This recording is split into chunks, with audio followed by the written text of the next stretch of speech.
Étienne de la Boétie, Discours de la servitude volontaire. Il n'est pas bon d'avoir plusieurs maîtres, n'en ayons qu'un seul. Qu'un seul soit le maître, qu'un seul soit le roi.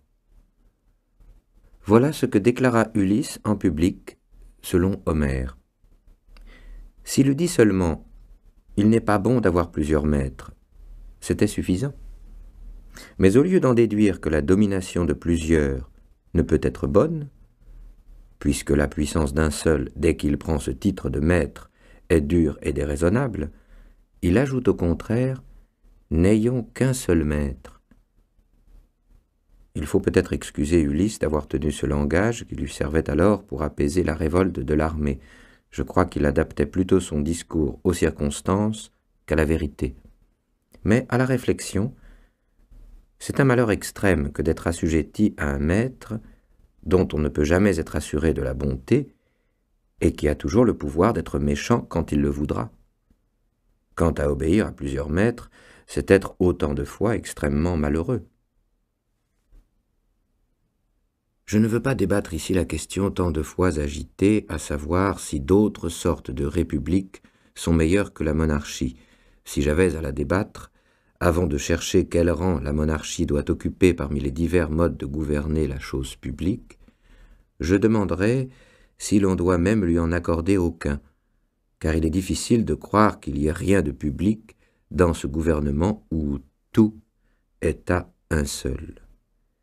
Mais réservons pour un autre temps cette question qui mériterait bien un traité à part, et qui provoquerait toutes les disputes politiques.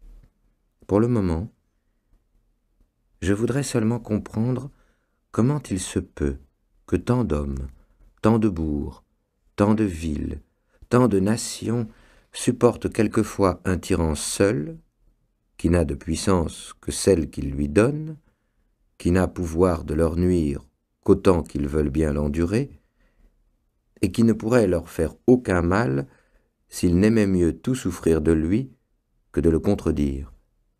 Chose vraiment étonnante, et pourtant si commune qu'il faut plutôt en gémir que s'en ébahir, de voir 1 million d'hommes misérablement asservis, la tête sous le joug, non qu'ils y soient contraints par une force majeure, mais parce qu'ils sont fascinés, et pour ainsi dire ensorcelés par le seul nom d'un, qu'il ne devrait pas redouter, puisqu'il est seul, ni aimer, puisqu'il est envers eux tous inhumain et cruel. Telle est pourtant la faiblesse des hommes, contraints à l'obéissance, obligés de temporiser.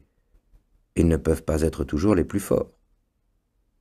Si donc une nation, contrainte par la force des armes, est soumise au pouvoir d'un seul, comme la cité d'Athènes le fut à la domination des 30 tyrans, il ne faut pas s'étonner qu'elle serve, mais bien le déplorer, ou plutôt ne s'en étonner ni ne s'en plaindre, mais supporter le malheur avec patience et se réserver pour un avenir meilleur. Nous sommes ainsi faits que les devoirs communs de l'amitié absorbent une bonne part de notre vie. Il est raisonnable d'aimer la vertu, d'estimer les belles actions, d'être reconnaissant pour les bienfaits reçus et de réduire souvent notre propre bien-être pour accroître l'honneur et l'avantage de ceux que nous aimons et qui méritent d'être aimés. Si donc les habitants d'un pays trouvent parmi eux un de ces hommes rares qui leur ait donné des preuves d'une grande prévoyance pour les sauvegarder, d'une grande hardiesse pour les défendre, d'une grande prudence pour les gouverner, s'ils s'habituent à la longue à lui obéir et à se fier à lui jusqu'à lui accorder une certaine suprématie, je ne sais s'il serait sage de l'enlever de là où il faisait bien pour le placer là où il pourra faire mal. Il semble en effet naturel d'avoir de la bonté pour celui qui nous a procuré du bien, et de ne pas en craindre un mal. Mais, ô grand Dieu, qu'est donc cela? Comment appellerons-nous ce malheur? Quel est ce vice horrible de voir un nombre infini d'hommes non seulement obéir, mais servir, non pas être gouvernés, mais être tyrannisés, n'ayant ni bien, ni parents, ni enfants, ni leur vie même qui soit à eux. De les voir souffrir les rapines, les paillardises, les cruautés, non d'une armée, non d'un camp barbare contre lesquels chacun devrait défendre son sang et sa vie, mais d'un seul. Non d'un Hercule ou d'un Samson, mais d'un homme-laid, souvent le plus lâche, le plus efféminé de la nation, qui n'a jamais flairé la poudre des batailles ni guère foulé le sable des tournois, qui n'est pas seulement inapte à commander aux hommes, mais encore à satisfaire la moindre femmelette. Nommerons-nous cela lâcheté? Appellerons-nous vils écoirs ces hommes soumis? Si deux, si trois, si quatre cèdent à un seul, c'est étrange, mais toutefois possible. On pourrait peut-être dire avec raison, c'est faute de cœur. Mais si 100, si 1000 souffrent l'oppression d'un seul, dira-t-on encore qu'ils n'osent pas s'en prendre à lui, ou qu'ils ne le veulent pas, et que ce n'est pas couardise, mais plutôt mépris ou dédain? Enfin, si l'on voit non pas 100, non pas 1000 hommes, mais 100 pays, 1000 villes, 1 million d'hommes, ne pas assaillir celui qui les traite tous comme autant de serfs et d'esclaves, comment qualifierons-nous cela? Est-ce lâcheté? Mais tous les vices ont des bornes qu'ils ne peuvent pas dépasser. 2 hommes, et même 10, peuvent bien en craindre un, mais que 1000, 1 million, 1000 villes ne se défendent pas contre un seul homme, cela n'est pas couardise. Elle ne va pas jusque-là, de même que la vaillance n'exige pas qu'un seul homme escalade une forteresse, attaque une armée, conquiert un royaume. Quel vice monstrueux est donc celui-ci, qui ne mérite pas même le titre de couardise, qui ne trouve pas de nom assez laid, que la nature désavoue et que la langue refuse de nommer. Qu'on mette face à face 50 000 hommes en armes, qu'on les range en bataille, qu'ils en viennent aux mains. Les uns libres combattent pour leur liberté, les autres combattent pour la leur ravir. Auxquels promettrez-vous la victoire? Lesquels iront le plus courageusement au combat? Ceux qui espèrent pour récompense le maintien de leur liberté, ou ceux qui n'attendent pour salaire des coups qu'ils donnent et qu'ils reçoivent que la servitude d'autrui? Les uns ont toujours devant les yeux le bonheur de leur vie passée, et l'attente d'un bien-être égal pour l'avenir. Ils pensent moins à ce qu'ils endurent le temps d'une bataille qu'à ce qu'ils endureraient, vaincus, eux, leurs enfants et toute leur postérité. Les autres n'ont pour aiguillon qu'une petite pointe de convoitise qui s'émousse soudain contre le danger, et dont l'ardeur s'éteint dans le sang de leur première blessure. Aux batailles si renommées de Miltiade, de Léonidas, de Thémistocle, qui datent de 2000 ans, et qui vivent encore aujourd'hui aussi fraîches dans la mémoire des livres et des hommes que si elles venaient d'être livrées hier, en Grèce, pour le bien des Grecs et pour l'exemple du monde entier. Qu'est-ce qui donna à un si petit nombre de Grecs, non pas le pouvoir, mais le courage de supporter la force de tant de navires que la mer elle-même en débordait, de vaincre des nations si nombreuses que tous les soldats grecs pris ensemble n'auraient pas fourni assez de capitaines aux armées ennemies. Dans ces journées glorieuses, c'était moins la bataille des Grecs contre les Perses que la victoire de la liberté sur la domination, de l'affranchissement sur la convoitise. Ils sont vraiment extraordinaires, les récits de la vaillance que la liberté met au cœur de ceux qui la défendent. Mais ce qui arrive partout et tous les jours, qu'un homme seul en opprime 100 000 et les prive de leur liberté, qui pourrait le croire, s'il ne faisait que l'entendre et non le voir? Et si cela n'arrivait que dans des pays étrangers, des terres lointaines, et qu'on vint nous le raconter, qui ne croirait ce récit purement inventé? Or, ce tyran seul, il n'est pas besoin de le combattre, ni de l'abattre. Il est défait de lui-même, pourvu que le pays ne consente point à sa servitude. Il ne s'agit pas de lui ôter quelque chose, mais de ne rien lui donner. Pas besoin que le pays se mette en peine de faire rien pour soi, pourvu qu'il ne fasse rien contre soi. Ce sont donc les peuples eux-mêmes qui se laissent, ou plutôt qui se font malmener, puisqu'ils en seraient quittes en cessant de servir. C'est le peuple qui s'asservit et qui se coupe la gorge. qui, pouvant choisir d'être soumis ou d'être libre, repousse la liberté et prend le joug, qui consent à son mal, ou plutôt qui le recherche. S'il lui coûtait quelque chose pour recouvrer sa liberté, je ne l'empresserais pas. Même si ce qu'il doit avoir le plus à cœur est de rentrer dans ses droits naturels, et, pour ainsi dire, de bête, redevenir homme. Mais je n'attends même pas de lui une si grande hardiesse. J'admets qu'il aime mieux je ne sais quelle assurance de vivre misérablement qu'un espoir douteux de vivre comme il l'entend. Mais quoi? Si pour avoir la liberté, il suffit de la désirer, s'il n'est besoin que d'un simple vouloir, se trouvera-t-il une nation au monde qui croit la payer trop cher en l'acquérant par un simple souhait? Et qui regretterait sa volonté de recouvrer un bien qu'on devrait racheter au prix du sang, et dont la perte rend à tout homme d'honneur la vie amère et la mort bienfaisante? Certes, comme le feu d'une petite étincelle grandit et se renforce toujours, et plus il trouve de bois à brûler, plus il en dévore, mais il se consume et finit par s'éteindre de lui-même quand on cesse de l'alimenter. De même, plus les tyrans pillent, plus ils exigent, plus ils ruinent et détruisent, plus on leur fournit, plus on les sert. Ils se fortifient d'autant, deviennent de plus en plus frais et dispos pour tout anéantir et tout détruire. Mais si on ne leur fournit rien, si on ne leur obéit pas, sans les combattre, sans les frapper, ils restent nus et défaits et ne sont plus rien. De même que la branche, n'ayant plus de suc ni d'aliment à sa racine, devient sèche et morte. Pour acquérir le bien qu'il souhaite, l'homme hardi ne redoute aucun danger. L'homme avisé n'est rebuté par aucune peine. Seuls les lâches et les engourdis ne savent ni endurer le mal, ni recouvrer le bien qu'ils se bornent à convoiter. L'énergie d'y prétendre leur est ravie par leur propre lâcheté. Il ne leur reste que le désir naturel de le posséder. Ce désir, cette volonté commune aux sages et aux imprudents, aux courageux et aux couards, leur fait souhaiter toutes les choses dont la possession les rendrait heureux et contents. Il en est une seule que les hommes, je ne sais pourquoi, n'ont pas la force de désirer. C'est la liberté, bien si grand et si doux.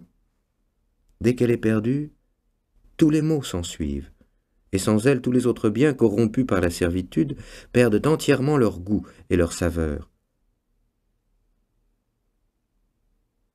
La liberté. Les hommes la dédaignent uniquement, semble-t-il, parce que, s'ils la désiraient, ils l'auraient, comme s'ils refusaient de faire cette précieuse acquisition parce qu'elle est trop aisée. Pauvres gens misérables, peuples insensés, nations opiniâtres à votre mal et aveugles à votre bien. Vous vous laissez enlever sous vos yeux le plus beau et le plus clair de votre revenu. Vous laissez piller vos champs, voler et dépouiller vos maisons des vieux meubles de vos ancêtres. Vous vivez de telle sorte que rien n'est plus à vous.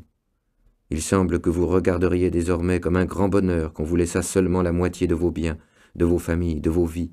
Et tous ces dégâts, ces malheurs, cette ruine, ne vous viennent pas des ennemis, mais certes bien de l'ennemi, de celui-là même que vous avez fait ce qu'il est, de celui pour qui vous allez si courageusement à la guerre, et pour la grandeur duquel vous ne refusez pas de vous offrir vous-même à la mort.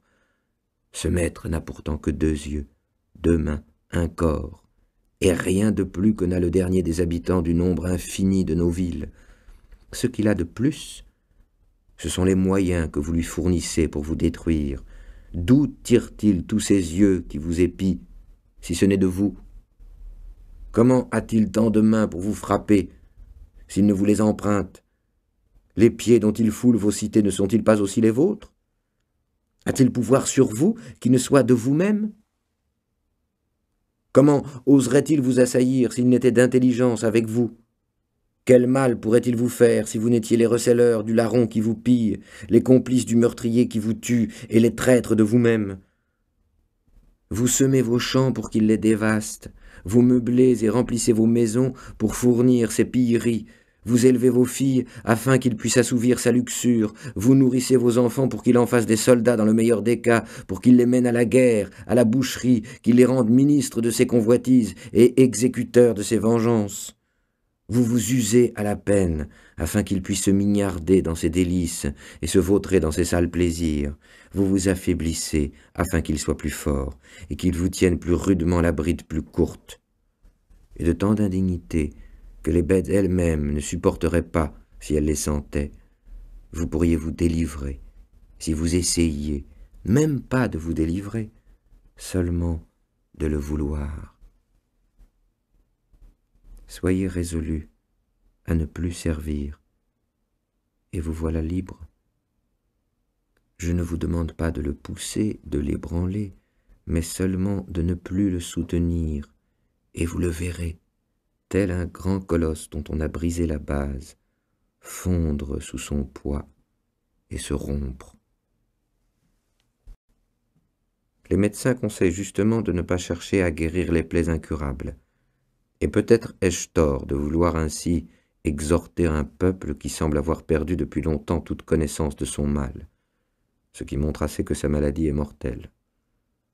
Cherchons donc à comprendre, si c'est possible, comment cette opiniâtre volonté de servir s'est enracinée si profond qu'on croirait que l'amour même de la liberté n'est pas si naturel.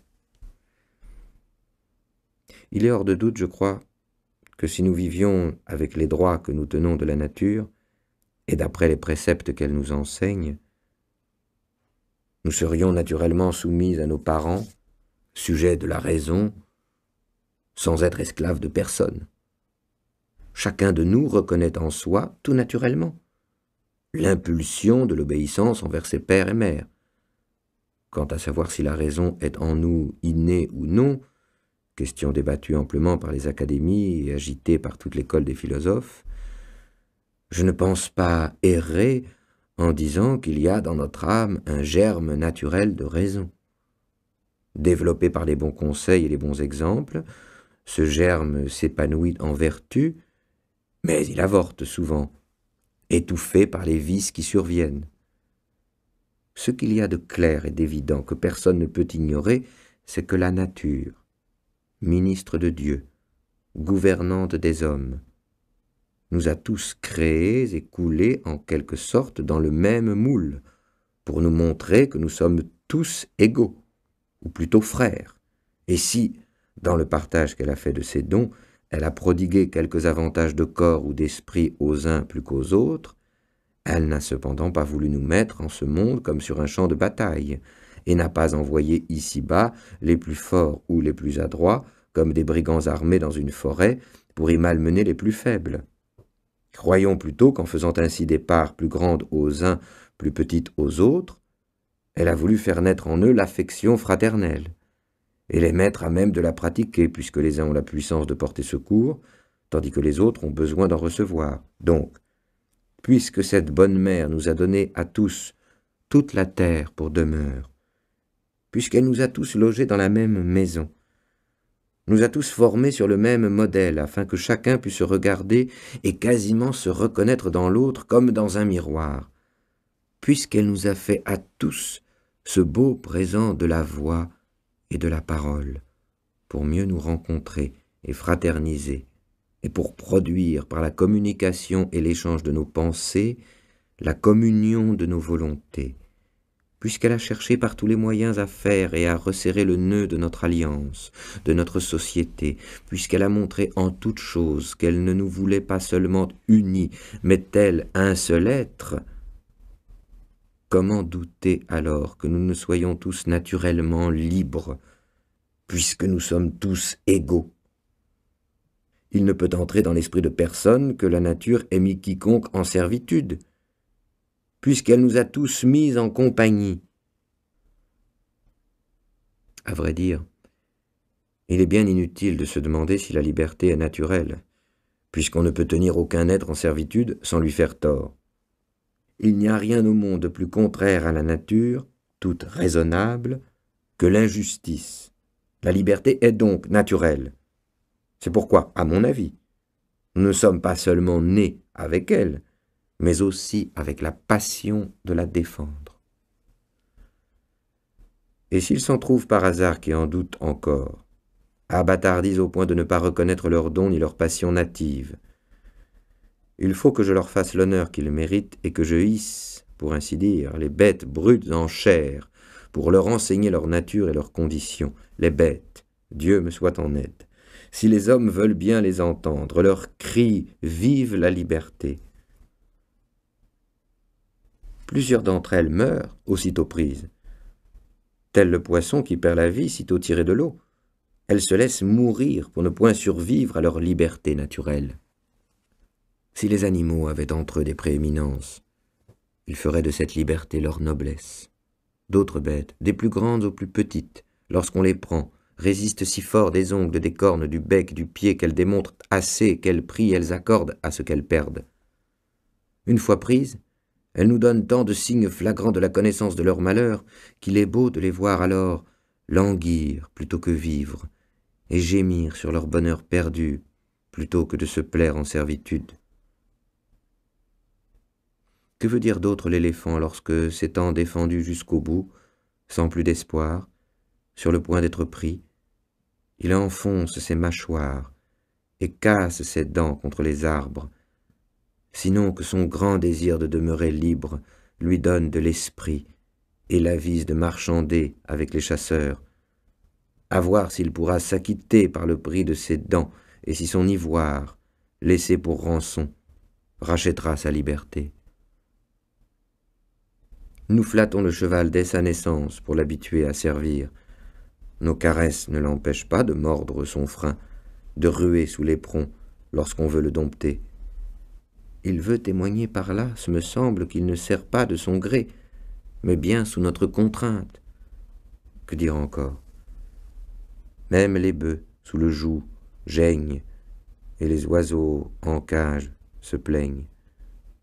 Je l'ai dit autrefois en vers.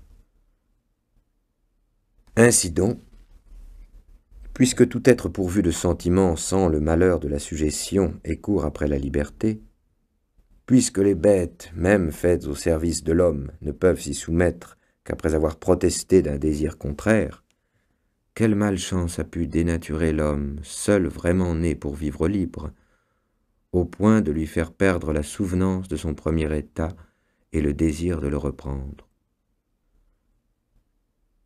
Il y a 3 sortes de tyrans.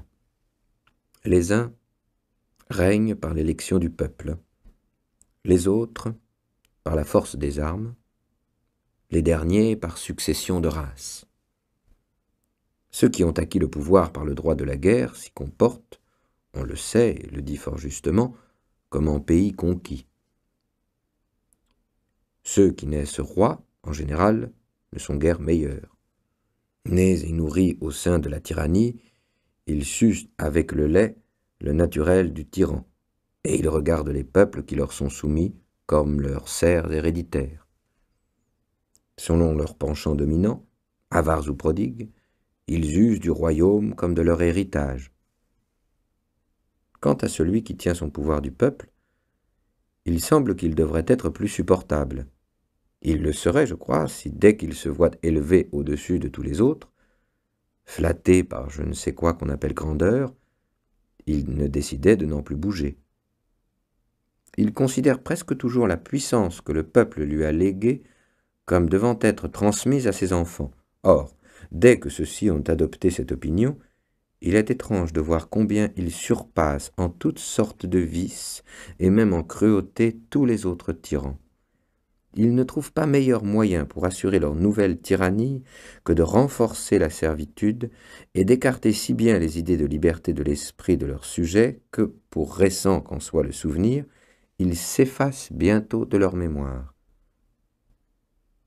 Pour dire vrai, je vois bien entre ces tyrans quelques différences, mais de choix, je n'en vois pas. Car s'ils arrivent au trône par des moyens divers, leur manière de régner est toujours à peu près la même. Ceux qui sont élus par le peuple le traitent comme un taureau à dompter, les conquérants comme leur proie, les successeurs comme un troupeau d'esclaves qui leur appartient par nature. je poserai cette question. Si par hasard il naissait aujourd'hui quelques gens tout neufs, ni accoutumés à la sujétion, ni affriandés à la liberté, ignorant jusqu'au nom de l'une et de l'autre, et qu'on leur proposât d'être sujets ou de vivre libres, quel serait leur choix? Sans aucun doute, ils préféreraient de beaucoup obéir à la seule raison que de servir un homme, à moins qu'ils ne soient comme ces gens d'Israël qui, sans besoin ni contrainte, se donnèrent un tyran. Je ne lis jamais leur histoire sans en éprouver un dépit extrême qui me porterait presque à être inhumain, jusqu'à me réjouir de tous les maux qui leur advinrent. Car pour que les hommes, tant qu'ils sont des hommes, se laissent assujettir, il faut de deux choses l'une, ou qu'ils y soient contraints, ou qu'ils y soient trompés. Contraints par les armes étrangères, comme le furent Sparte et Athènes par celles d'Alexandre, ou trompés par les factions, comme le fut le gouvernement d'Athènes, tombé auparavant aux mains de Pisistrate. Ils perdent souvent leur liberté en étant trompés, mais sont moins souvent séduits par autrui qu'ils ne se trompent eux-mêmes. Ainsi le peuple de Syracuse, capitale de la Sicile, pressé par les guerres, ne songeant qu'au danger du moment, élut Denis Ier et lui donna le commandement de l'armée. Il ne prit garde qu'il l'avait fait aussi puissant que lorsque le malin, rentrant victorieux comme s'il eût vaincu ses concitoyens plutôt que ses ennemis, se fit d'abord capitaine, puis roi, et de roi, tyran. Il est incroyable de voir comme le peuple, dès qu'il est assujetti, tombe soudain dans un si profond oubli de sa liberté, qu'il lui est impossible de se réveiller pour la reconquérir. Il sert si bien, et si volontiers, qu'on dirait à le voir qu'il n'a pas seulement perdu sa liberté, mais bien gagné sa servitude. Il est vrai qu'au commencement on sert contraint et vaincu par la force, mais les successeurs servent sans regret et font volontiers ce que leurs devanciers avaient fait par contrainte. Les hommes nés sous le joug, puis nourris et élevés dans la servitude, sans regarder plus avant, se contentent de vivre comme ils sont nés, et ne pensent point avoir d'autres biens ni d'autres droits que ce qu'ils ont trouvé. Ils prennent pour leur état de nature l'état de leur naissance. Toutefois, il n'est pas d'héritier, même prodigue ou nonchalant, qui ne porte un jour les yeux sur les registres de son père pour voir s'il jouit de tous les droits de sa succession et si l'on n'a rien entrepris contre lui ou contre son prédécesseur. Mais l'habitude, qui exerce en toute chose un si grand pouvoir sur nous, a surtout celui de nous apprendre à servir, et comme on le raconte de Mithridate, qui finit par s'habituer au poison, celui de nous apprendre à avaler le venin de la servitude, sans le trouver amer. Nul doute que la nature nous dirige là où elle veut, bien ou mal lotis, mais il faut avouer qu'elle a moins de pouvoir sur nous que l'habitude.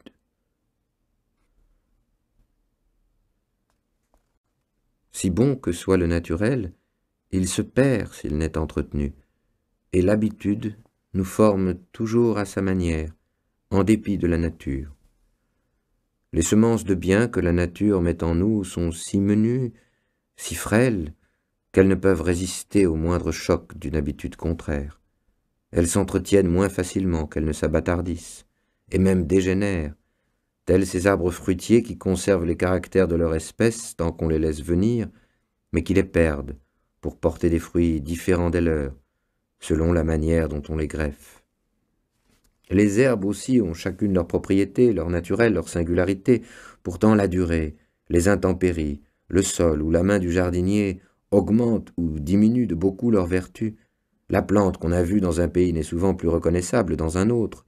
Celui qui verrait les Vénitiens, une poignée de gens vivant si librement que le plus misérable d'entre eux ne voudrait pas être roi, nés et élevés de façon qu'ils ne connaissent d'autre ambition que celle d'entretenir pour le mieux leur liberté, éduqués et formés dès le berceau de telle sorte qu'ils n'échangeraient pas un brin de leur liberté pour toutes les autres félicités de la terre, celui, dis-je, qui verrait ces personnes-là, et qui s'en irait ensuite sur le domaine de quelque grand seigneur, y trouvant des gens qui ne sont nés que pour le servir, et qui abandonnent leur propre vie pour maintenir sa puissance, penserait-il que ces deux peuples sont de même nature? Ou ne croirait-il pas plutôt qu'en sortant d'une cité d'hommes, il est entré dans un parc de bêtes? On raconte que Lycurgue, le législateur de Sparte, avait nourri 2 chiens, tous 2 frères, tous 2 allaités au même lait.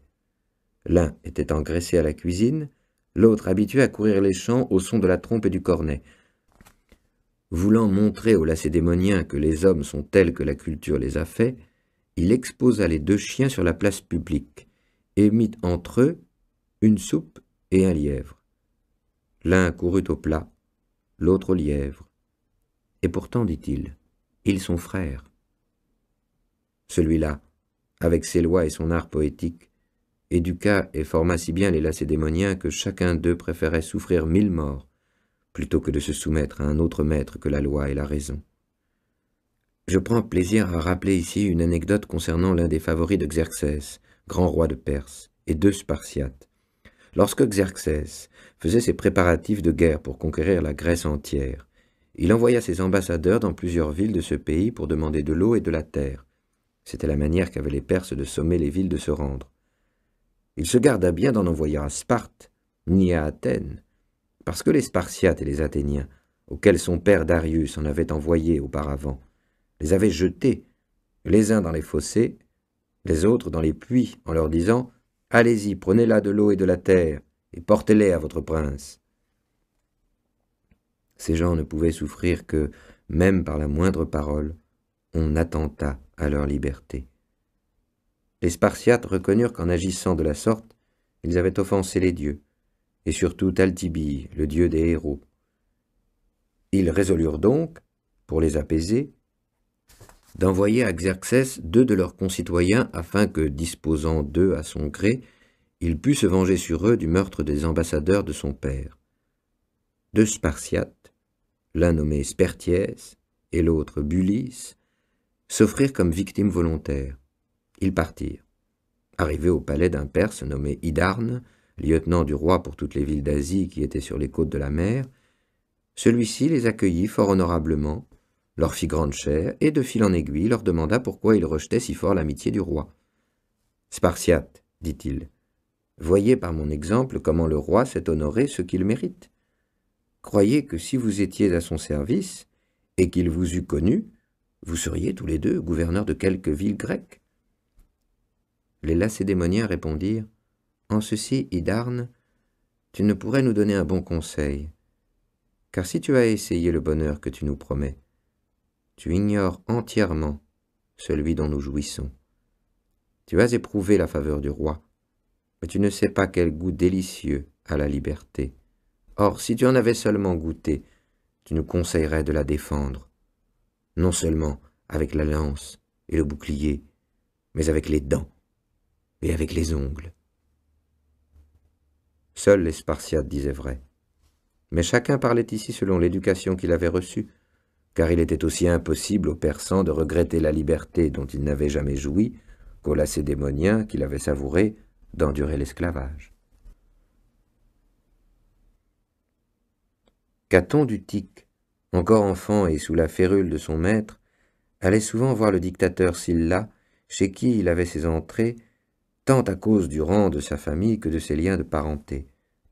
Dans ses visites, il était toujours accompagné de son précepteur, comme c'était l'usage à Rome pour les enfants des nobles. Il vit un jour que dans l'hôtel même de Sylla, en sa présence ou par son commandement, on emprisonnait les uns, on condamnait les autres. L'un était banni, l'autre étranglé. L'un demandait la confiscation des biens d'un citoyen, l'autre sa tête. En somme, tout s'y passait non pas comme chez un magistrat de la cité, mais comme chez un tyran du peuple.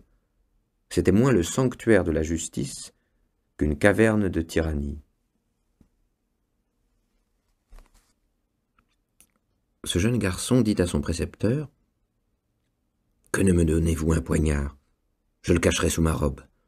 J'entre souvent dans la chambre de Sylla avant qu'il ne soit levé. J'ai le bras assez fort pour en libérer la ville. » Voilà vraiment la parole d'un Caton. Ce début d'une vie était digne de sa mort. Taisez le nom et le pays. Racontez seulement le fait tel qu'il est. Il parle de lui-même. On dira aussitôt, cet enfant était romain, né dans Rome lorsqu'elle était libre. Pourquoi dis-je ceci? Je ne prétends certes pas que le pays et le sol n'y fassent rien, car partout et en tout lieu l'esclavage est amer aux hommes et la liberté leur est chère. Mais il me semble qu'on doit avoir pitié de ceux qui, en naissant, se trouvent déjà sous le joug, qu'on doit les excuser ou leur pardonner si, n'ayant pas même vu l'ombre de la liberté, et n'en ayant pas entendu parler, ils ne ressentent pas le malheur d'être esclaves.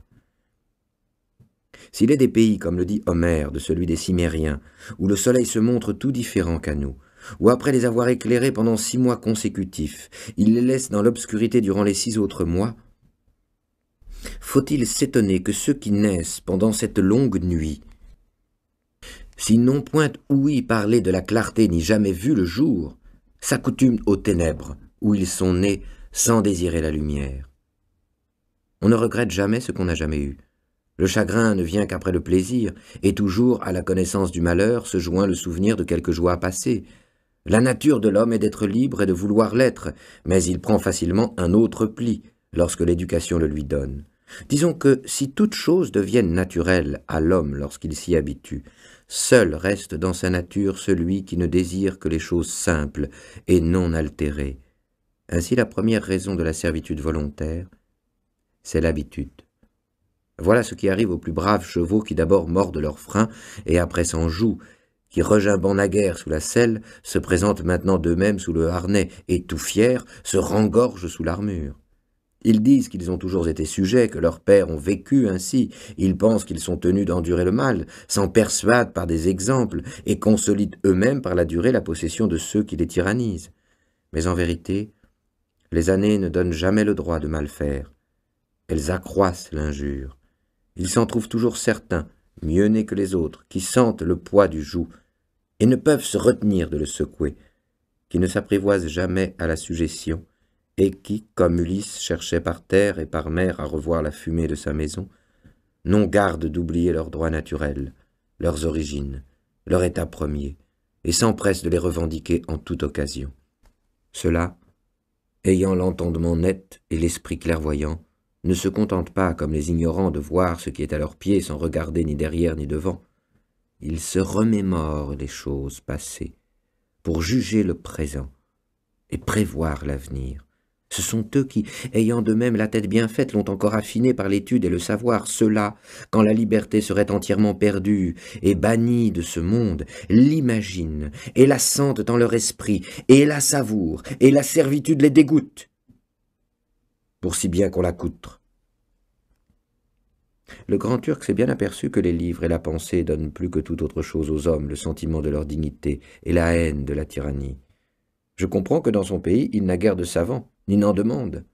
Le zèle et la passion de ceux qui sont restés, malgré les circonstances, les dévots de la liberté, restent communément sans effet, quel que soit leur nombre, parce qu'ils ne peuvent s'entendre. Les tyrans leur enlèvent toute liberté de faire, de parler, presque de penser, et ils demeurent isolés dans leurs rêves. Momus ne plaisantait pas trop lorsqu'il trouvait à redire à l'homme forgé par Vulcain, en ce qu'il n'avait pas une petite fenêtre au cœur, afin qu'on pût y voir ses pensées. On dit que Brutus et Cassius, lorsqu'ils entreprirent de délivrer Rome, c'est-à-dire le monde entier, ne voulurent point que Cicéron, ce grand zélateur du bien public, fût de la partie, jugeant son cœur trop faible pour un si haut fait. Il croyait bien à son vouloir, mais non à son courage. Qui voudra se rappeler les temps passés et compulser les annales anciennes, se convaincra que presque tous ceux qui, voyant leur pays malmené et en de mauvaises mains, formèrent le dessein de le délivrer, dans une intention bonne, entière et droite, en vinrent facilement à bout. Pour se manifester elle-même, la liberté vient toujours à leur aide. Harmodius, Aristogiton, Thrasybule, Brutus l'Ancien, Valérius et Dion, qui conçurent un projet si vertueux, l'exécutèrent avec bonheur. En de tels cas, le ferme vouloir garantit presque toujours le succès. Brutus le Jeune et Cassius réussirent à briser la servitude. Ils périrent lorsqu'ils tentèrent de ramener la liberté, non pas misérablement, car qui oserait trouver rien de misérable ni dans leur vie ni dans leur mort, mais au grand dommage, pour le malheur perpétuel et pour la ruine entière de la République, laquelle, ce me semble, fut enterrée avec eux. Les autres tentatives essayées depuis contre les empereurs romains ne furent que les conjurations de quelque ambitieux dont l'irréussite et la mauvaise fin ne sont pas à regretter, vu qu'ils ne désiraient pas renverser le trône, mais seulement ébranler la couronne, cherchant à chasser le tyran pour mieux garder la tyrannie. Quant à cela, je serais bien fâché qu'ils eussent réussi, et je suis content qu'ils aient montré par leur exemple qu'il ne faut pas abuser du saint nom de la liberté pour conduire une mauvaise action. Mais pour revenir à mon sujet, que j'avais presque perdu de vue, la première raison pour laquelle les hommes servent volontairement, c'est qu'ils naissent serfs et qu'ils sont élevés comme tels. De cette première raison découle cette autre, que sous les tyrans, les gens deviennent aisément lâches et efféminés. Je sais gré au grand Hippocrate, père de la médecine, de l'avoir si bien remarqué dans son livre des maladies. Cet homme avait bon cœur, et il le montra lorsque le roi de Perse voulut l'attirer près de lui, à force d'offres et de grands présents. Il lui répondit franchement qu'il se ferait un cas de conscience de s'occuper à guérir les barbares qui voulaient tuer les Grecs, et à servir par son art celui qui voulait asservir son pays. La lettre qu'il lui écrivit se trouve encore aujourd'hui dans ses autres œuvres. Elle témoignera toujours de son courage et de sa noblesse. Il est certain qu'avec la liberté, on perd aussitôt la vaillance. Les gens soumis n'ont ni ardeur ni pugnacité au combat. Ils y vont comme ligotés et tout engourdis, s'acquittant avec peine d'une obligation. Ils ne sentent pas bouillir dans leur cœur l'ardeur de la liberté qui fait mépriser le péril et donne envie de gagner par une belle mort auprès de ses compagnons l'honneur et la gloire. Chez les hommes libres, au contraire, c'est à l'envie, à qui mieux, chacun pour tous et chacun pour soi. Ils savent qu'ils recueilleront une part égale au mal de la défaite ou au bien de la victoire. Mais les gens soumis, dépourvus de courage et de vivacité, ont le cœur bas et mou, et sont incapables de toute grande action. Les tyrans le savent bien. Aussi font-ils tout leur possible pour mieux les avachir. L'historien Xénophon, l'un des plus sérieux et des plus estimés parmi les Grecs, a fait un petit livre dans lequel il fait dialoguer Simonide avec Hiéron, tyran de Syracuse, sur les misères du tyran. Ce livre est plein de leçons bonnes et graves, qui ont aussi, selon moi, une grâce infinie. Plût à Dieu que tous les tyrans qui aient jamais été l'eussent placé devant eux en guise de miroir. Ils y auraient certainement reconnu leur verrue et en auraient pris honte de leur tâche. Ce traité parle de la peine qu'éprouvent les tyrans qui, faisant du mal à tous, sont obligés de craindre tout le monde. Il dit, entre autres choses, que les mauvais rois prennent à leur service des étrangers mercenaires parce qu'ils n'osent plus donner les armes à leurs sujets qu'ils ont maltraités. En France même, plus encore autrefois qu'aujourd'hui, quelques bons rois ont bien eu à leur solde des troupes étrangères, mais c'était plutôt pour sauvegarder leurs propres sujets. Ils ne regardaient pas à la dépense pour épargner les hommes.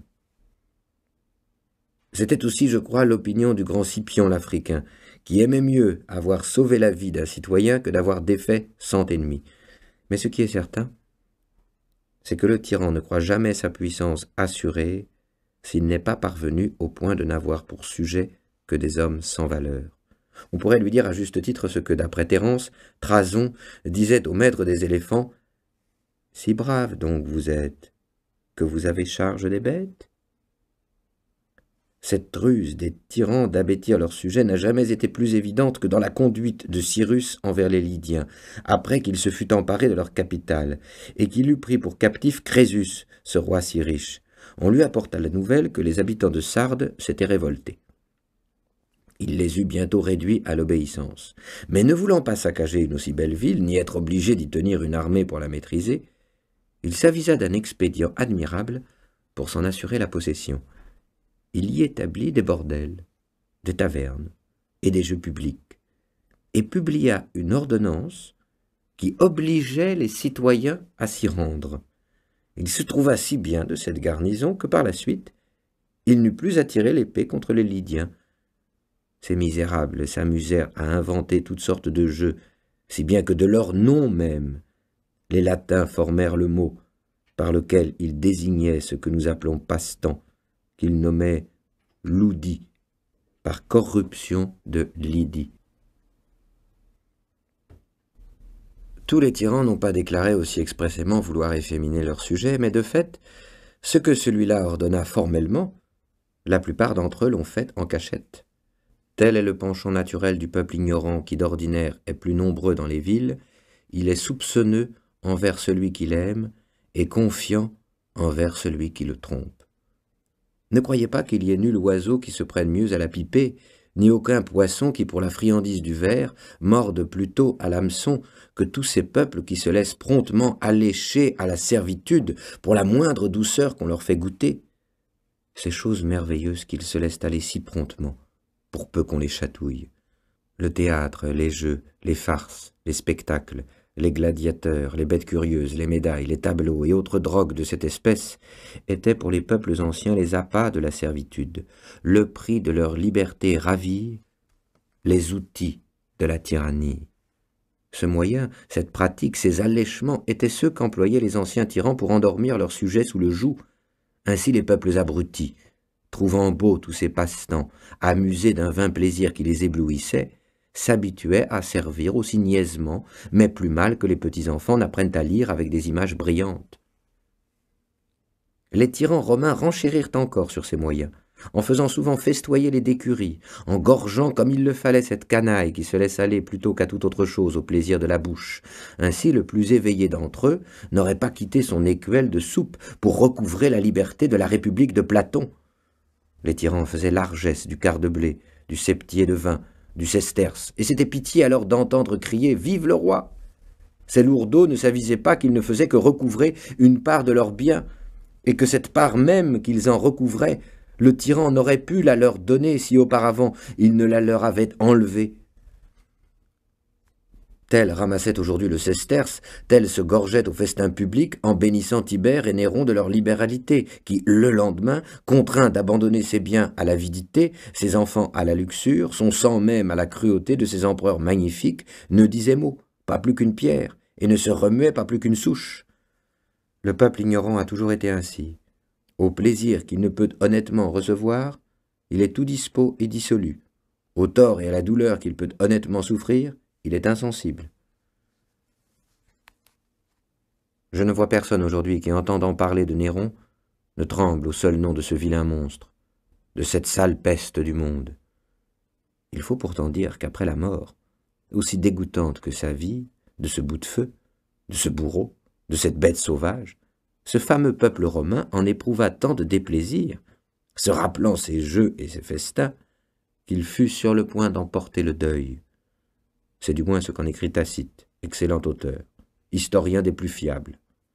Et l'on ne trouvera pas cela étrange, si l'on considère que ce même peuple avait déjà fait à la mort de Jules César, qui avait donné congé aux lois et à la liberté romaine. On louait surtout, me semble, dans ce personnage son humanité. Or, elle fut plus funeste à son pays que la plus grande cruauté du plus sauvage tyran qui ait jamais vécu, car à la vérité ce fut cette venimeuse douceur qui emmillait là pour le peuple romain le breuvage de la servitude. Après sa mort, ce peuple-là, qui avait encore à la bouche le goût de ses banquets et à l'esprit la mémoire de ses prodigalités, amoncela les bancs de la place publique pour lui en faire un grand bûcher d'honneur. Puis il lui éleva une colonne, comme au père du peuple. Le chapiteau portait cette inscription. Enfin, il fit plus d'honneur à ce mort qu'il n'aurait dû en faire à un vivant, et d'abord à ceux qui l'avaient tué.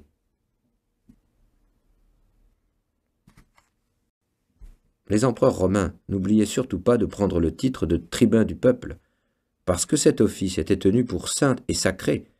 Établi pour la défense et la protection du peuple, il jouissait d'une haute faveur dans l'État. Il s'assurait par ce moyen que le peuple se fierait mieux à eux, comme s'il lui suffisait d'entendre ce nom, sans avoir besoin d'en sentir les effets. Mais ils ne font guère mieux ceux d'aujourd'hui qui, avant de commettre leurs crimes les plus graves, les font toujours précéder de quelques jolis discours sur le bien public et le soulagement des malheureux. On connaît la formule dont ils font si finement usage, mais peut-on parler de finesse là où il y a tant d'impudence? Les rois d'Assyrie, et après eux les rois mèdes, paraissaient en public le plus rarement possible, pour faire supposer au peuple qu'il y avait en eux quelque chose de surhumain, et laisser rêver ceux qui se montent l'imagination sur les choses qu'ils ne peuvent voir de leurs propres yeux. Ainsi tant de nations, qui furent longtemps sous l'empire de ces rois mystérieux, s'habituèrent à les servir, et les servir d'autant plus volontiers qu'ils ignoraient qui était leur maître, ou même s'ils en avaient un, de telle sorte qu'ils vivaient dans la crainte d'un être que personne n'avait jamais vu. Les premiers rois d'Égypte ne se montraient guère sans porter tantôt une branche, tantôt du feu sur la tête. Ils se masquaient et jouait au battleur, inspirant par ses formes étranges respect et admiration à leur sujet qui, s'ils n'avaient pas été aussi stupides ou soumis, auraient dû s'en moquer et en rire. C'est vraiment lamentable de découvrir tout ce que faisaient les tyrans du temps passé pour fonder leur tyrannie, de voir quels petits moyens ils se servaient, trouvant toujours la populace si bien disposée à leur égard qu'ils n'avaient qu'à tendre un filet pour la prendre. Ils n'ont jamais eu plus de facilité à la tromper et ne l'ont jamais mieux asservie que lorsqu'ils s'en moquaient le plus. Que dirais-je d'une autre sornette que les peuples anciens prirent pour argent comptant? Ils crurent fermement que l'orteil de Pyrrhus, roi d'Épire, faisait des miracles et guérissait les malades de la rate. Ils enjolivèrent encore ce conte en disant que, lorsqu'on eut brûlé le cadavre de ce roi, l'orteil se retrouva dans les cendres, épargné du feu, intact. Le peuple a toujours ainsi fabriqué lui-même les mensonges, pour y ajouter ensuite une foi stupide. Bon nombre d'auteurs ont rapporté ces mensonges. On voit aisément qu'ils les ont ramassés dans les ragots des villes et les fables des ignorants. Telles sont les merveilles que fit Vespasien, revenant d'Assyrie et passant par Alexandrie pour aller à Rome s'emparer de l'Empire. Il redressait les boiteux, rendait clairvoyants les aveugles, et mille autres choses qui ne pouvaient être crues, à mon avis, que par de plus aveugles que ceux qu'il guérissait. Les tyrans eux-mêmes trouvaient étrange que les hommes souffrissent qu'un autre les maltraitât. C'est pourquoi ils se couvraient volontiers du manteau de la religion et s'affublaient autant que faire se peut des oripeaux de la divinité pour cautionner leur méchante vie. Ainsi Salmonée, pour s'être moqué du peuple en faisant son Jupiter, se trouve maintenant au fin fond de l'enfer, selon la Sibylle de Virgile, qu'il y a vu. Là, des fils d'Aloïs gisent les corps énormes, ceux qui, fendant les airs de leur tête difforme, osèrent attenter aux demeures des dieux, et du trône éternel chasser le roi des cieux. Là, j'ai vu de ces dieux le rival sacrilège, qui, du foudre usurpant le divin privilège, pour arracher au peuple un criminel encens, de 4 fiers coursiers aux pieds retentissants, attelant un vain char dans les lides tremblantes, une torche à la main, y semait l'épouvante. Insensé qui, du ciel prétendu souverain, par le bruit de son char et de son pont d'airain, du tonnerre imitait le bruit inimitable. Mais Jupiter lança le foudre véritable et renversa, couvert d'un tourbillon de feu, le char et les coursiers, et la foudre et le dieu. Son triomphe fut court, sa peine est éternelle. Si celui qui voulut simplement faire l'idiot se trouve là-bas si bien traité, je pense que ceux qui ont abusé de la religion, pour mal faire, s'y trouveront encore à meilleure enseigne. Nos tyrans de France ont semé aussi je ne sais quoi du genre, des crapauds, des fleurs de lys, la sainte ampoule et l'oriflamme, toutes choses que, pour ma part et quoi qu'il en soit, je ne veux pas croire n'être que des balivernes, puisque nos ancêtres les croyaient, et que de notre temps nous n'avons eu aucune occasion de les soupçonner tels. Car nous avons eu quelques rois si bons à la paix, si vaillants à la guerre, que, bien qu'ils fussent nés rois, il semble que la nature ne les ait pas faits comme les autres, et que le Dieu Tout-Puissant les ait choisis avant leur naissance pour leur confier le gouvernement et la garde de ce royaume. Et quand cela ne serait pas, je ne voudrais pas entrer en lice pour débattre de la vérité de nos histoires, ni les éplucher trop librement pour ne pas ravir ce beau thème, où pourra si bien s'escrimer notre poésie française, cette poésie non seulement agrémentée, mais pour ainsi dire refaite à neuf par nos Ronsard, Baïf et du Bellay. Ils font tellement progresser notre langue que bientôt, j'ose l'espérer, nous n'aurons rien à envier au grec ni au latin, hormis le droit d'aînesse. Certes, je ferais grand tort à notre rime, j'use volontiers de ce mot qui me plaît, car bien que plusieurs l'aient rendu purement mécanique, j'en vois toutefois assez d'autres capables de l'anoblir et de lui rendre son premier lustre. Je lui ferais, dis-je, grand tort en lui ravissant ces jolis contes du roi Clovis, dans lesquels s'égaira si plaisamment, si aisément, la verve de notre Ronsard dans sa Franciade. Je saisis sa portée, je connais son esprit fin, et je sais la grâce de l'homme. Il fera son affaire de l'oriflamme aussi bien que les Romains le faisaient de leurs anciles et de ces boucliers du ciel en bas jetés, dont parle Virgile. Il tirera de notre sainte ampoule un parti aussi bon que les Athéniens en tirèrent de leur corbeille d'Érysictone. Il parlera de nos armoiries aussi bien que de leur olivier, qu'ils prétendent exister encore dans la tour de Minerve. Certes, je serais téméraire de vouloir démentir nos livres et de courir ainsi sur les terres de nos poètes. Mais, pour revenir à mon sujet, dont je me suis éloigné, je ne sais trop comment, n'est-il pas clair que les tyrans, pour s'affermir, se sont efforcés d'habituer le peuple, non seulement à l'obéissance et à la servitude, mais encore à leur dévotion. Tout ce que j'ai dit jusqu'ici des moyens employés par les tyrans pour asservir n'est exercé que sur le petit peuple ignorant.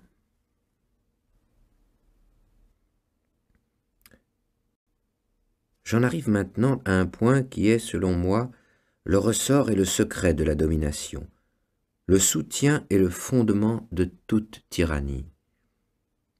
Celui qui penserait que les hallebardes, les gardes et le guet garantissent les tyrans se tromperait fort. Ils s'en servent, je crois, par forme et pour épouvantail, plus qu'ils ne s'y fient. Les archers barrent l'entrée des palais aux malhabiles qui n'ont aucun moyen de nuire, non aux audacieux bien armés. On voit aisément que parmi les empereurs romains, moins nombreux sont ceux qui échappèrent au danger grâce au secours de leurs archers qu'il n'y en eut de tués par ces archers mêmes. Ce ne sont pas les bandes de gens à cheval, les compagnies de fantassins, ce ne sont pas les armes qui défendent un tyran, mais toujours, on aura peine à le croire d'abord, quoique ce soit l'exacte vérité, 4 ou 5 hommes qui le soutiennent et qui lui soumettent tout le pays. Il en a toujours été ainsi. 5 ou 6 ont eu l'oreille du tyran et s'en sont approchés d'eux-mêmes, ou bien ils ont été appelés par lui pour être les complices de ses cruautés, les compagnons de ses plaisirs, les maquereaux de ses voluptés et les bénéficiaires de ses rapines.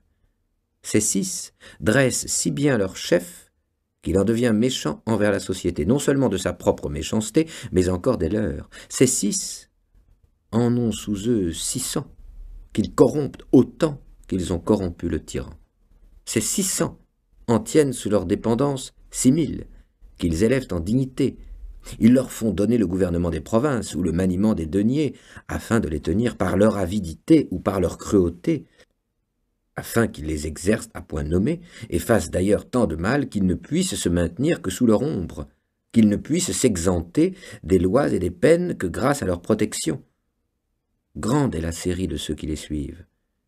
Et qui voudra en dévider le fil verra que non pas 6000, mais 100 000 et des millions tiennent au tyran par cette chaîne ininterrompue qui les soude et les attache à lui, comme Homère le fait dire à Jupiter qui se targue, en tirant une telle chaîne, d'amener à lui tous les dieux. De là venait l'accroissement du pouvoir du Sénat sous Jules César, l'établissement de nouvelles fonctions, l'institution de nouveaux offices, non certes pour réorganiser la justice, mais pour donner de nouveaux soutiens à la tyrannie. En somme, par les gains et les faveurs qu'on reçoit des tyrans, on en arrive à ce point qu'ils se trouvent presque aussi nombreux, ceux auxquels la tyrannie profite, que ceux auxquels la liberté plairait.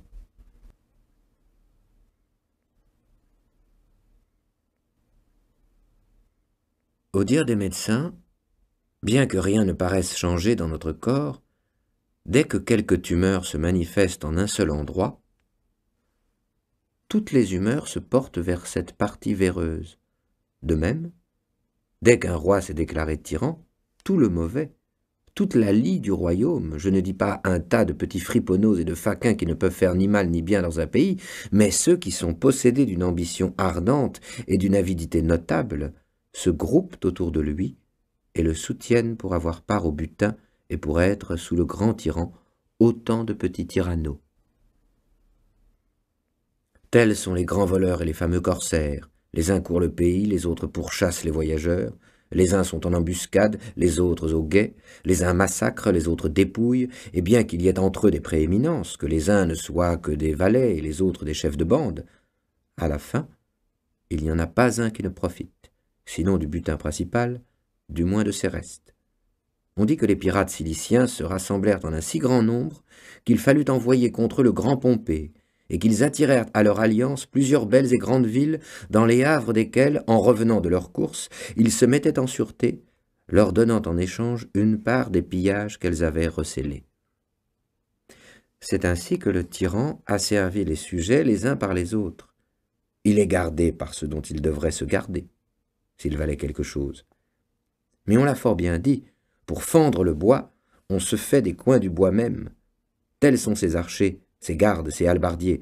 Non que ceux-ci n'en souffrent souvent eux-mêmes, mais ces misérables, abandonnés de Dieu et des hommes, se contentent d'endurer le mal et d'en faire, non à celui qui leur en fait, mais bien à ceux qui, comme eux, l'endurent et n'y peuvent mais.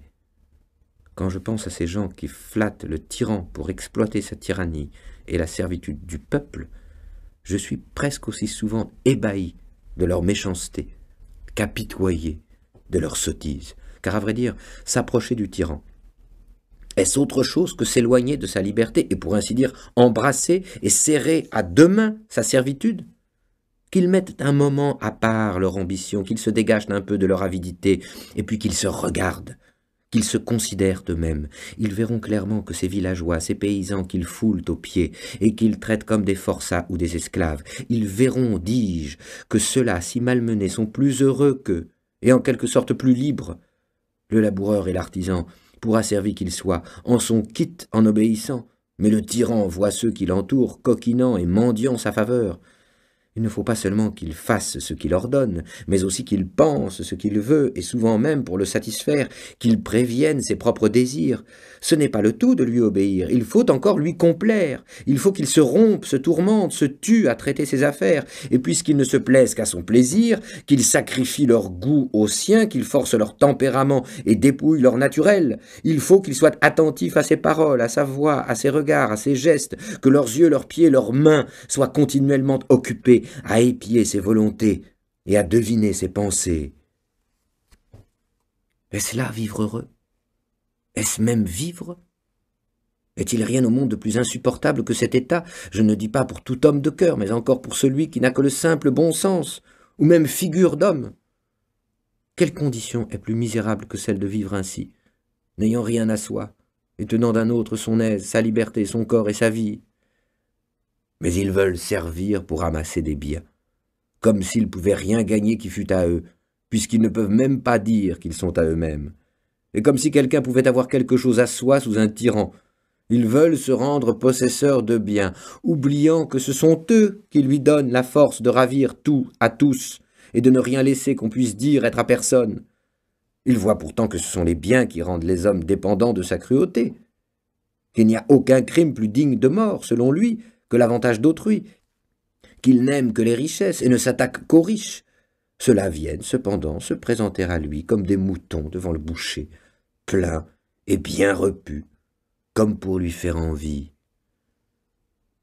Ses favoris devraient moins se souvenir de ceux qui ont gagné beaucoup auprès des tyrans que de ceux qui s'étant gorgés quelque temps et ont perdu peu après les biens et la vie. Il devrait moins songer au grand nombre de ceux qui y ont acquis des richesses qu'au petit nombre de ceux qui les ont conservées.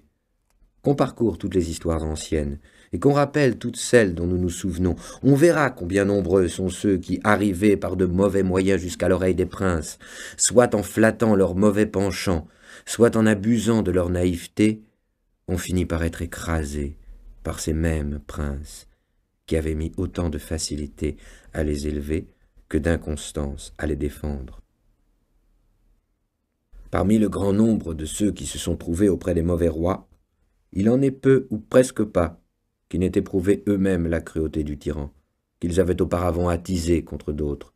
Souvent enrichis à l'ombre de sa faveur des dépouilles d'autrui, ils l'ont à la fin enrichi eux-mêmes de leurs propres dépouilles. Et même les gens de bien, il arrive parfois que le tyran les aime, si avancés qu'ils soient dans sa bonne grâce, si brillante que soit en eux la vertu et l'intégrité, qui, même aux méchants, inspirent quelque respect lorsqu'on les voit de près. Ces gens de bien, dis-je, ne sauraient se maintenir auprès du tyran. Il faut qu'ils se ressentent aussi du mal commun, et qu'ils éprouvent la tyrannie à leurs dépens, tel un Sénèque, un Burrus, un Thraséas, cette trinité de gens de bien dont les deux premiers eurent le malheur de s'approcher d'un tyran qui leur confia le maniement de ses affaires, tous deux chéris de lui, et bien que l'un d'eux l'eût élevé, ayant pour gage de son amitié les soins qu'il avait donnés à son enfance, ces trois-là, dont la mort fut si cruelle, ne sont-ils pas des exemples suffisants du peu de confiance que l'on doit avoir dans la faveur d'un méchant maître? En vérité, quelle amitié attendre de celui qui a le cœur assez dur pour haïr tout un royaume qui ne fait que lui obéir, et d'un être qui, ne sachant aimer, s'appauvrit lui-même et détruit son propre empire. Or, si l'on veut dire que Sénèque, Burrus et Thraséas n'ont éprouvé ce malheur que pour avoir été trop gens de bien, qu'on cherche attentivement autour de Néron lui-même, on verra que tous ceux qui furent en grâce auprès de lui et qui s'y maintinrent par leur méchanceté n'eurent pas une fin meilleure. Qui a jamais entendu parler d'un amour aussi effréné, d'une affection aussi opiniâtre? Qui a jamais vu d'homme aussi obstinément attaché à une femme que celui-là le fut à Popée? Or il l'empoisonna lui-même. Sa mère, Agrippine, pour le placer sur le trône, avait tué son propre mari Claude. Elle avait tout entrepris et tout souffert pour le favoriser. Et cependant son fils, son nourrisson, celui-là qu'elle avait fait empereur de sa propre main, lui ôta la vie après l'avoir souvent maltraité. Personne ne nia qu'elle n'eût bien mérité cette punition, si elle avait été infligée par n'importe qui d'autre. Qui fut jamais plus facile à manier, plus simple et pour mieux dire, plus niais que l'empereur Claude? Qui fut jamais coiffé d'une femme que lui, de Messaline? Il la livra pourtant au bourreau. Les tyrans bêtes restent bêtes au point de ne jamais savoir faire le bien. Mais, je ne sais comment, à la fin, le peu qu'ils ont d'esprit se réveille en eux pour user de cruauté même envers leurs proches. On connaît assez le mot de celui-là qui, voyant découverte la gorge de sa femme, de celle qu'il aimait le plus, sans laquelle il semblait qu'il ne pût vivre, lui adressa ce joli compliment: « Ce beau cou sera coupé tout à l'heure si je l'ordonne. » Voilà pourquoi la plupart des anciens tyrans ont presque tous été tués par leurs favoris. Connaissant la nature de la tyrannie, ceux-ci n'étaient guère rassurés sur la volonté du tyran et se défiaient de sa puissance. C'est ainsi que Domitien fut tué par Stéphanus, Commode par une de ses maîtresses, Caracalla par le centurion Martial, excité par Macrin, et de même presque tous les autres. Certainement le tyran n'aime jamais, et n'est jamais aimé. L'amitié est un nom sacré, une chose sainte. Elle n'existe qu'entre gens de bien. Elle naît d'une mutuelle estime, et s'entretient moins par les bienfaits que par l'honnêteté. Ce qui rend un ami sûr de l'autre, c'est la connaissance de son intégrité. Il en a pour garant son bon naturel, sa fidélité, sa constance. Il ne peut y avoir d'amitié là où se trouve la cruauté, la déloyauté, l'injustice. Entre méchants, lorsqu'ils s'assemblent, c'est un complot, et non une société. Ils ne s'aiment pas, mais se craignent, ils ne sont pas amis, mais complices. Quand bien même cela ne serait pas, il serait difficile de trouver chez un tyran un amour sûr. Parce qu'étant au-dessus de tous, et n'ayant pas de père, il est déjà au-delà des bornes de l'amitié. Celle-ci fleurit dans l'égalité, dont la marche est toujours égale, et ne peut jamais clocher. Voilà pourquoi il y a bien, comme on le dit, une espèce de bonne foi parmi les voleurs lors du partage du butin, parce qu'alors ils y sont tous pères et compagnons. S'ils ne s'aiment pas, du moins se craignent-ils. Ils ne veulent pas amoindrir leurs forces en se désunissant. Mais les favoris d'un tyran ne peuvent jamais compter sur lui parce qu'ils lui ont eux-mêmes appris qu'il peut tout, qu'aucun droit ni devoir ne l'oblige, qu'il est habitué à n'avoir pour raison que sa volonté, qu'il n'a pas d'égal et qu'il est le maître de tous. N'est-il pas déplorable que malgré tant d'exemples éclatants, sachant le danger si présent, personne ne veuille tirer leçon des misères d'autrui et que tant de gens s'approchent encore si volontiers des tyrans, qu'il ne s'en trouve pas un pour avoir la prudence et le courage de leur dire, comme le renard de la fable au lion qui faisait le malade: « J'irais volontiers te rendre visite dans ta tanière, mais je vois assez de traces de bêtes qui y entrent, quant à celles qui en sortent, je n'en vois aucune. » Ces misérables voient reluire les trésors du tyran, ils admirent tout ébahis les éclats de sa magnificence. Alléchés par cette lueur, Ils s'approchent sans s'apercevoir qu'ils se jettent dans une flamme qui ne peut manquer de les dévorer. Ainsi le satyre imprudent de la fable, voyant briller le feu ravi par Prométhée, le trouva si beau qu'il alla le baiser et s'y brûla. Ainsi le papillon, qui espérant jouir de quelque plaisir, se jette au feu parce qu'il le voit briller, éprouve bientôt, comme dit Lucain, qu'il a aussi le pouvoir de brûler. Mais supposons encore que ces mignons échappent aux mains de celui qu'ils servent. Ils ne se sauvent jamais de celles du roi qui lui succède. S'il est bon, il leur faut alors rendre des comptes et se soumettre à la raison. S'il est mauvais comme leur ancien maître, il ne peut manquer d'avoir aussi ses favoris qui, d'ordinaire, non contents de prendre leur place, leur arrachent aussi le plus souvent leurs biens et leur vie. Se peut-il donc qu'il se trouve quelqu'un qui, face à un tel péril et avec si peu de garantie, veuille prendre une position si malheureuse et servir avec tant de souffrance un maître aussi dangereux? Quelle peine! Quel martyre! Grand Dieu! Être occupé nuit et jour à plaire à un homme et se méfier de lui plus que de tout autre au monde. Avoir toujours l'œil aux aguets, l'oreille aux écoutes, pour épier d'où viendra le coup, pour découvrir les embûches, pour tâter la mine de ses concurrents, pour deviner le traître. Sourire à chacun et se méfier de tous, n'avoir ni ennemi ouvert, ni ami assuré, montrer toujours un visage riant quand le cœur est transi, ne pas pouvoir être joyeux, ni oser être triste. Il est vraiment plaisant de considérer ce qui leur revient de ce grand tourment, et de voir le bien qu'ils peuvent attendre de leur peine et de leur vie misérable. Ce n'est pas le tyran que le peuple accuse du mal qu'il souffre, mais bien ceux qui le gouvernent. Ceux-là, les peuples, les nations, tous à l'envi jusqu'aux paysans, jusqu'aux laboureurs, connaissent leurs noms, décomptent leurs vices. Ils amassent sur eux 1000 outrages, 1000 insultes, 1000 jurons. Toutes les prières, toutes les malédictions sont contre eux, tous les malheurs, toutes les pestes, toutes les famines leur sont comptées. Et si l'on fait parfois semblant de leur rendre hommage, dans le même temps on les maudit du fond du cœur, et on les tient plus en horreur que des bêtes sauvages. Voilà la gloire, voilà l'honneur qu'ils recueillent de leur service auprès des gens qui, s'ils pouvaient avoir chacun un morceau de leur corps, ne s'estimeraient pas encore satisfaits, ni même à demi consolés de leur souffrance. Même après leur mort, leurs survivants n'ont de cesse que le nom de ces mange-peuples ne soit noirci de l'encre de 1000 plumes, et leur réputation déchirée dans 1000 livres.